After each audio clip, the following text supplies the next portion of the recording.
Welcome to Six Gun Guitars Luthier Lessons. On this video we're going to continue the French polishing tutorial here. I'm going to give you a quick sneak preview of what the results are going to look like. This has a couple little dings on it from hanging out in the shop, but started out with just a piece of mahogany, and that's what the final French polish looks like. There's a lot of sheen to it. You might be able to see some reflection in it. It's a little bit hard just because of the lighting in here. But it has a wonderful look to it. It's nice and it's smooth. It has a little bit of tack. It's a little, it almost feels like a surface finish. I mean, it is a surface finish, but it doesn't have the same plasticky feel that some of the other ones do. But this guy right here is a French polish, and again, basic board, and then board with a French polish. What I'm going to show you how to do now is how to make the rubber. The rubber or the pad, there's a lot of different ways that different call it. Some call it a muñeca. It's essentially the tool that you're going to be using to apply the shellac. And what it is it's a piece of cotton cloth wrapped around either a little ball of wool or another little piece of cotton cloth that's kind of balled up.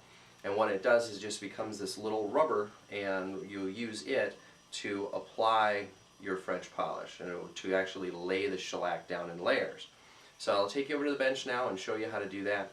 Like I said, the only thing you're going to need, I've been using cotton and cotton just from t-shirts, and it's been working just fine. If you have an old wool sock, some say the wool kind of holds the shellac in the reservoir a little bit better. You'll see what I mean when I show you how to build it. But cotton and cotton is the way that I'm going to do it. And again, it's t-shirts, cotton rags, gun cleaning patches. A lot of that stuff works really, really well. But I'll take you over to the bench and I'll show you how to make a rubber so we can start French polishing. What you want to do when making a rubber is take a piece of cotton cloth. This is what I've got right here. And because we're doing the back of a guitar, I want a decent sized rubber. If you're doing a table, you can make a bigger one. If you're doing something really tiny, you can make a smaller one. The biggest thing that you want to do is, you want the cloth to be clean. This one has a little bit of sawdust on it, and I'm going to shake that out before I use it.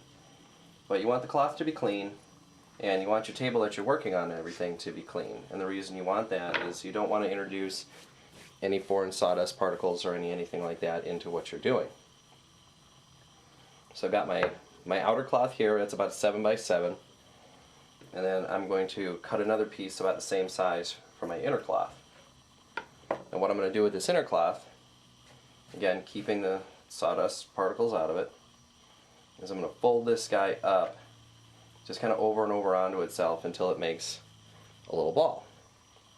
I'm going to take this ball, drape my outer cloth over it, and my outer cloth is a little bit big in this case, but drape the outer cloth over it and pull and pull and pull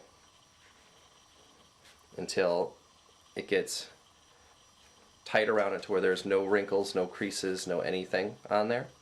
You can smack it up against your hand a few times and that'll help flatten it out. But again, you just don't want any wrinkles because you don't want to transfer that to the surface. And what's going to happen is we're going to apply the shellac and we're going to apply the alcohol to here, and we're going to run it back and forth in kind of an airplane taking off and landing kind of manner. You want to come in at an angle and go all the way off the end, and come in at an angle and go all the way off the other end. Just back and forth, nice and easy. And I'll demonstrate this when we actually start doing it. This one we're going to use for doing the pumice. And what that's going to do is it's going to help us fill the grain first. But that's how you make your rubber. Again, cut about a 5 by 5 or 7 by 7 piece of cloth. I could actually use a little bit bigger central cloth on this one if I want, just because we're going to be doing the guitar. But like I said, for the pumicing, I like a little bit smaller one. But I could even take this big piece that's over here, ball that up, and wrap this around and have a larger rubber, so that way I can get a little bit more bang for the buck, so to speak. But I mean, French polishing is a slow, tedious process. So it's one of those things where you can make the rubber a little bit bigger, but you're really not going to save a whole ton of time. So get saddled in for a long procedure, but also too for a really, really great finish when you're done. And when you hold on to this, you can kind of twist it and hang on to it with a pinky finger, and that way you can just grab the ball end of it, and then you can do all of your actual polish application with that. If you have any questions about making the rubber, just shoot me an email, sixgunguitars@gmail.com.